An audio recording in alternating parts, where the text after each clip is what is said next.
many great things. You see that with Venezuela. You see it with Iran. Look, Iran has been wiped out. Iran, their Navy's gone, their Air Force is gone, everything's gone. But one of the things I think we're going to be talking about today, a little birdie told me this, about the fact that we'll give them the right to make patriots. We'll show them how to do it. It's very complex, actually, but it's you'll figure out the complexity quickly.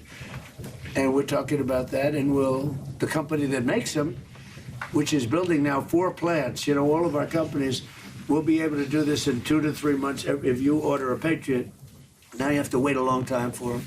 Same thing with Tomahawks. We have a lot of certain equipment, but with they call it the elite equipment, and you don't need elite equipment necessarily for a war. But so one of the things we're going to be talking about is we're going to give a license to you to make Patriots. That's pretty cool, right? This way you can't complain that we're not giving them enough. I'd say make them yourself. We haven't informed the company of that yet, but that'll work out all right. You know, I'm sure they'll be thrilled. But you know, they'll be able to do it. You'll be able to figure that out. Most countries couldn't do that.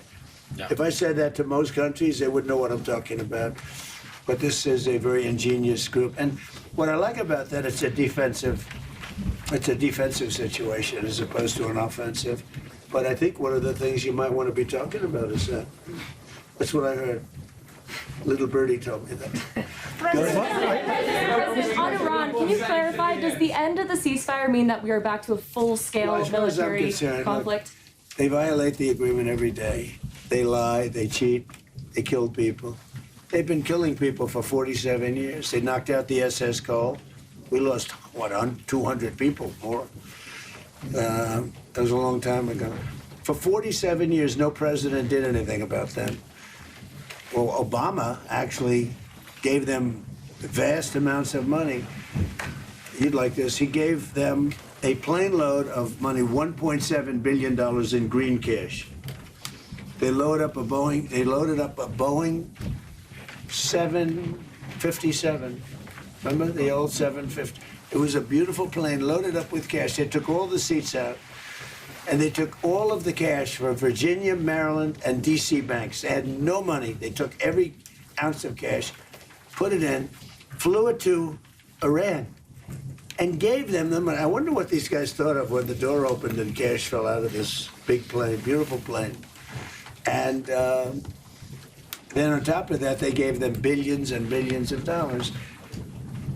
And by the way, they gave it to the wrong country, frankly. You want to know the truth. And it began. That was pretty much the Obama deal. That was one of the worst tragedies that happened. That's what happened in the Middle East. That deal set back that whole situation. They went with it. Frankly, they picked the wrong country. They picked the wrong country. JC, POC. What a terrible deal. I call it the Obama nuclear waste deal, because what he did with that deal is he caused tremendous hardship in the Middle East. It was a terrible, terrible thing to do. And we've been just the opposite. Our deal is a wall to a nuclear weapon. His deal was a road to a nuclear weapon. They'll never build a nuclear weapon under our deal, but I don't know if we're gonna have a deal. We may just do it without a deal, because you know what, it's easier. Because these people, they lie and they cheat, and you have an agreement, and they'll go outside. For instance, they agreed, well, we'll never have a nuclear weapon. They agreed. Then they go outside, they have a news conference, or they leak that we never discussed the subject. Now, who would believe we never discussed the subject? Because for me, that's 99.9% of what we're doing. It's denuclearization of Iran, okay? So when you ask, our guys can continue. You know, Steve is great, and Jared, and all the guys. They know him very well. Yeah, actually, they're working on your stuff, too. I wonder I picked 2 beauties. You know what? We settled 8 wars. I got a couple of beauties here. But Steve's great, and Jared's great. You know, they're the right guys. And we'll see what happens. But I will say this. Iran, they've misbehaved for 47 years. They've killed our soldiers, they've killed our people, and they've killed a lot of people all over the Middle East and elsewhere. And the roadside bomb was their preferred, the preferred weapon was by Soleimani, the roadside bomb, where it would explode under a truck. We actually built trucks with floors, steel this thick. And then all they did was they made bigger bombs. And we have young guys around, not walking around because they have no legs, but their legs were blown off, their arms were blown off, their face was blown off, and they live because of modern medicine. You can do anything, but they're living like in hell. Their whole life changed because of Iran. And that was 96% of the people that used that, they were made in Iran. And so we have a score to settle too. Mr. President, you say that President Putin is ready to finish this war. What if he doesn't? Are you ready to put pressure on Russia? Are you ready to put more sanctions? We have a lot of pressure on President Putin. I don't think he likes what's going on. I don't think he's thrilled with what's happening. There's a lot of pressure on President Putin to get it done. I think there's pressure on everybody to get that one done. A lot of pressure. Mr. President, what's your security guarantee for Ukraine? The guarantee? Yeah, security guarantee for Ukraine. The security guarantee you're talking about? I mean, not that we want to do it. We'll do it to save lives. Look, Ukraine's very far away. We have an ocean separating us. What I'm doing is I'm trying to save lives. A lot of lives are being lost.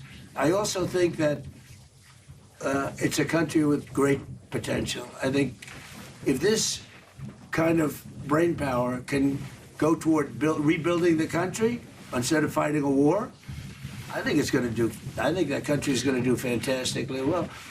And likewise, Russia, look, they're devoting a lot of energy. Do you have a question for President Putin, please? Пане президенте, чи можете ви сказати, Do you have a question for President Putin? Not Zelensky. Yeah, what would you like to ask him? Because I'm going to ask him that question. I have a question. Last year you called Russia a paper tiger, referring that they're not doing that Who great. did I call? I'm from Telegraph UA, Ukrainian media. No, give us a question, not for Zelensky. Give us a question for Putin. Because I'm speaking to him today. Yeah. Putin, Give me a good, hard question. when will he end this war? That's a good question. I don't think I've ever asked him that question. I've been asking that question. Пане президенте, Mr. President, what's the status of a drone deal between the U.S. Say and it? Ukraine? What's the status By the way, of the I will tell you, though, he's going to tell you that he wants it ended as soon as he can end it. He wants it ended. He wants to end it soon. And I ask him, and we talk. I talk to him a lot. I talk to him a little bit less, but the relationship is very good. But I talk to President Putin a lot. He wants to end the war. A lot of people don't believe that. Doesn't he What's want the all of status it? of a drone deal between Ukraine? What are President Putin's conditions for ending the war? You know what? Well, they were certain conditions that were a little bit different. I think they're changing. I think they're probably getting a little bit better toward some of the things that you'd like. It's been tougher in Russia. It's been a lot tougher than it was supposed to be. I mean, in all fairness, this was supposed to be this is a war that would have never happened if I were president. Would have never happened. You'd have a full country, I mean, just a shame that it happened. But no, this is something that I think Zelensky wants to do and Putin wants to do. They want to get it done. Ask the president that question. Ask him. Пане президенте, ви знаєте, на яких зараз умовах Володимир Путін готовий завершувати війну в Україні? Чи ж вони змінилися? Go ahead. No, I don't know what conditions Putin now wants for this peace. So I think that they are changing in any way because at the very beginning of full-scale war, he was stronger. And now I think he is losing initiative on the battlefield. I think his army, but that's why I think that because of technologies, because it's not the question now of number of people. People, our heroic people, are very important. But now it's not the question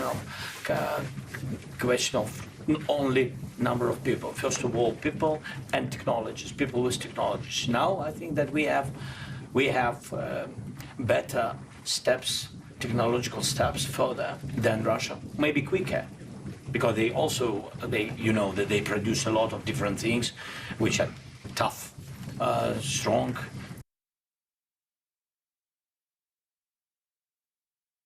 And to control the battlefield. This is very important. It's difficult when you have less people to move them back. Iran. Russia is, He's got a lot of support. I just left the room with, where they have, mostly European, you have Canada, but mostly European countries. And they have great support for Ukraine. And, really great support. One of the things, you talk about questions for Putin, but one of the things that I talked to him about was, where would you want to meet? And he said, ideally in Moscow. I said, you're not going to meet in Moscow. Just